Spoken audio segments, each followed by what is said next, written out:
Kangana Ranaut's upcoming film Emergency is facing controversy after Sikh organizations raised objections accusing the filmmakers of misrepresenting the Sikh community and distorting historical facts.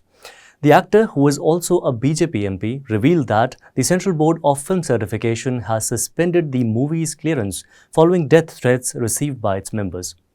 At the heart of the controversy is the topic of emergency. In this video, we'll delve into the historical context and significance of the emergency period to better understand the issues at play. The year was 1975, when Prime Minister Indira Gandhi declared an emergency throughout the country.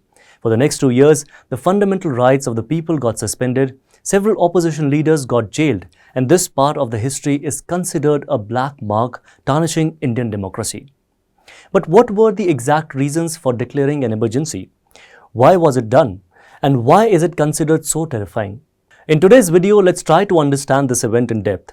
You may be surprised to know 1975 was not the first time an emergency was declared in the country. Before this, during the 1962 Indo-China War and during 1971 Indo-Pakistan War, an emergency was declared. Although the emergency declared in 1975 was different from the other two, because it wasn't due to war or any other reason. There were multiple events. There were several sequences of events whose outcome was this 1975 emergency. This sequence of events actually began in 1969, when the Congress Party was in power and the fourth five-year plan was being implemented. In 1969, the Congress Party decided that 14 private banks would be nationalized. It meant that government would take ownership of those banks from the private companies. Imagine that you are an owner of a company or you have purchased the shares of the company and suddenly the government says that from the next day, the company would belong to the government. All your money would be wiped out. Obviously, you wouldn't be happy with the decision. Several businessmen like J.R.D. Tata, investors and shareholders opposed the decision of the nationalization. On 18th July 1969, the government decided to pass it through an ordinance. But soon, the government realized that the parliament session was due to begin on 21st July, and the president was due to leave his office on the 20th. So the ordinance was drafted in a hurry, and almost overnight it was signed by the president before the parliament session began. You can clearly see how important this policy was considered by Indira Gandhi for the welfare of the country. The justification from Indira Gandhi was that if the banks would get nationalized, then the banks could reach everywhere in the country and could provide their services to even the poorest citizens. Something a for-profit company may never do because they think of profits first. Basically, it's about socialism versus capitalism and their advantages and disadvantages. But obviously, as I told you, the shareholders of the banks weren't happy with this decision at all. Then there was a bank called the Central Bank of India, and one of its shareholders was R.C. Cooper. He approached the Supreme Court regarding this decision, and he had a small victory in the Supreme Court. The Supreme Court declared that the law enacted by the government was discriminating against the 14 banks which were nationalized, and that it was very unfair to the shareholders. And so the ordinance gets rejected by the court. Here begin the battles of the Indira Gandhi government versus courts. If there is a conflict between the two, who will win this conflict? It doesn't have a simple answer, because throughout the history, both have tried to overpower each other, and often in quite unbelievable ways. When the Supreme Court rejected the ordinance of the Indira Gandhi government, the government brought in new amendment to the constitution next year. And this amendment reversed the Supreme Court's judgment and Supreme Court's decision. A few years later, there was a similar case between the Indira Gandhi government and the Supreme Court regarding Privy Purse. Privy Purse used to be a payment given to the royal families of the princely states in India. It was practiced at one point because when the government united all the princely states to form India in 1947, then a condition was laid down that their ruling families would be given a payment by the Indian government. But Indira Gandhi did not like these payments. So her government introduced a bill to abolish the Privy Purse. But this bill couldn't be passed in the Rajya Sabha. That's why the government came up with a new technique. They came out with the proclamation that the princely states would cease to be recognized as such. It meant that there would be no more ruling families in the country. That's why Privy Purse would not be needed. Once again, the matter reached the Supreme Court, and the Supreme Court declared this proclamation null and void. You can guess what happened after this. The Indira Gandhi government added another constitutional amendment that clearly stated that Privy Purse would be abolished for the ruling families, and the judgment of the court was thus reversed. This happened in 1971. An interesting fact about this, the royal families were obviously quite angered by this decision. So they thought to protest against this decision by running out for elections. The Nawab of Pataudi at the time was Mansoor Ali Khan, father of the Bollywood actor Saif Ali Khan. He contested elections from Gurgaon, but he couldn't even get 5% share of the votes. On the other hand, another royal family, Vijayaraje Scindia and her son Madhavrao Scindia contested elections and they won the 1971 elections. There were the events that finally influenced the decisions of declaring an emergency. Coming to the year 1971, this was the year when Indira Gandhi won the elections again, and this time becomes a very dominant Prime Minister. Under her, centralization of power was evident, and it is said that chief ministers of the various states and the cabinet ministers were being selected by Indira Gandhi based on who was favoured by her. 1971 was also the year when the India-Pakistan war took place. It had a terrible impact on Indian economy. Inflation rose, the prices of essential commodities increased rapidly. At the same time, the Congress party had become so powerful that corruption had creeped in. The principal secretary of the Indira Gandhi had pointed out himself. The corruption in the state governments was worse. In 1974, the chief minister of Gujarat was Chimanbhai Patel. A major scam involving him surfaced. People started calling him Chiman Chor in Gujarat. People came out on the roads to protest. Students protested, buses were burnt, shops were looted, and the police were attacked. It is known as the Navnirman movement. This was a strong demand from the people of Gujarat to dissolve the then state government. Indira Gandhi was left with no other choice, so she dissolved the state government. But this was only the beginning. 1 year prior to this, in 1973, there was a terrible international oil crisis. Because of this, by 1974, crude oil prices went up by 300%. Once again, the common people were affected, and a devastating inflation and price rise is seen.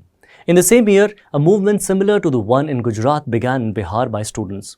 It was led by J.P. Narayan. Non-violent protests were held against the corruption of the Congress government and dissolution of Bihar government was demanded.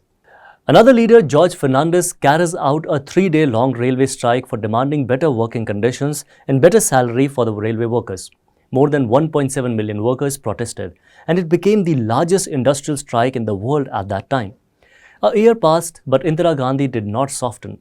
Like she dissolved the Gujarat state government because of the pressure, she doesn't do so in Bihar.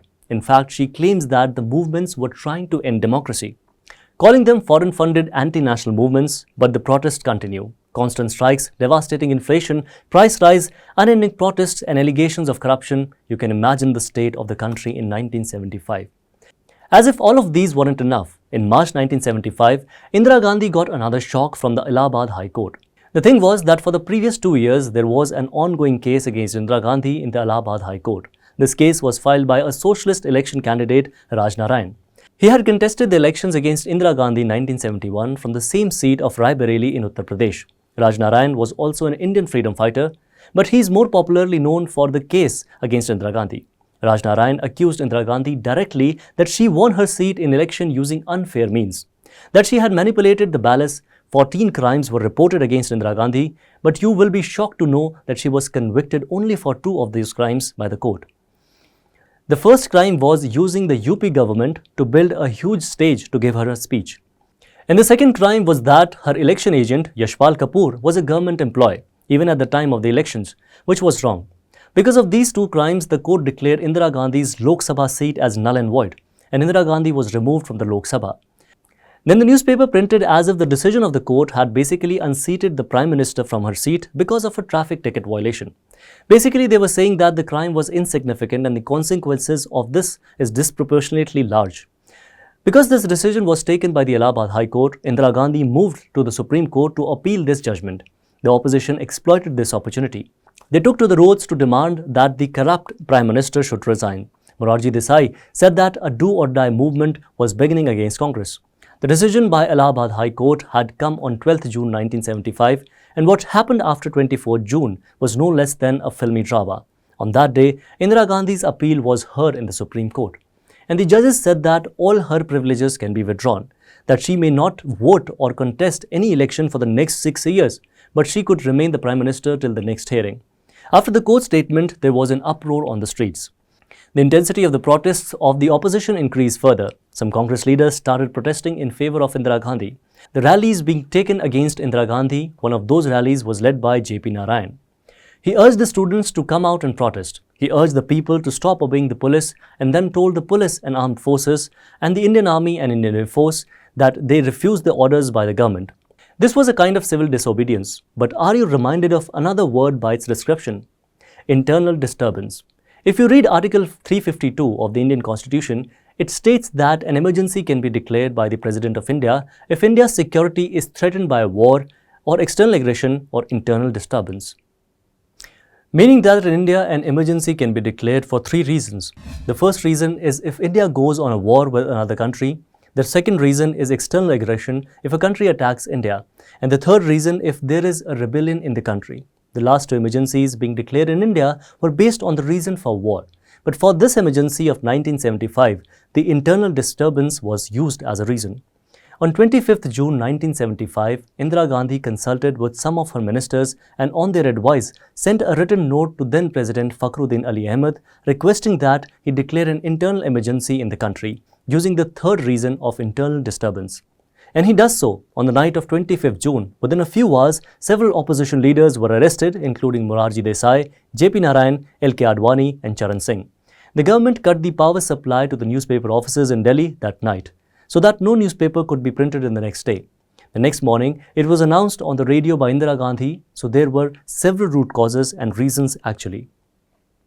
But this High Court judgment declaring Indira Gandhi's seat to be null and void and the slogans of J.P. Narayan basically became the trigger point because of which the emergency declared.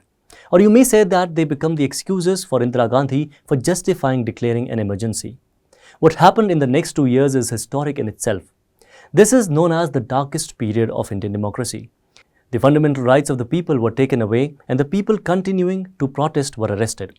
More than 1 lakh innocent people were arrested. Many opposition leaders and activists go underground during this period. The elections were delayed. Several organizations like RSS and Jamaat-e-Islami were banned. Several communist leaders were arrested. In fact, several Congress leaders who were speaking out against the emergency, who were against Indira Gandhi, were made to resign from the party position and they were also arrested. Another scary thing at that time was the mass sterilization program. Initiated by Indira Gandhi's son Sanjay Gandhi to reduce the population of the country, the government sterilized some men forcefully in an unsafe manner. Interestingly, in some people's opinion, there were some positive changes in the country as well. It is said that during the emergency, the trains were always on time, everyone was punctual and the business ran efficiently. Perhaps a very simple reason for this was that the people living through the emergency had also lived through the years preceding it. As I said, the inflation was terrible then. There were regular protests and strikes were common in railways. So obviously after the emergency was declared and all the protests and movements were stopped, there were no strikes and the trains were always on time. And the industries worked efficiently as well.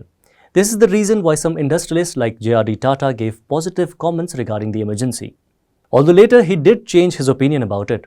On 21st March 1977, the emergency finally got called off and elections were held. Indira Gandhi and her son Sanjay Gandhi both lost their seats and the Janata Party came into power for the first time.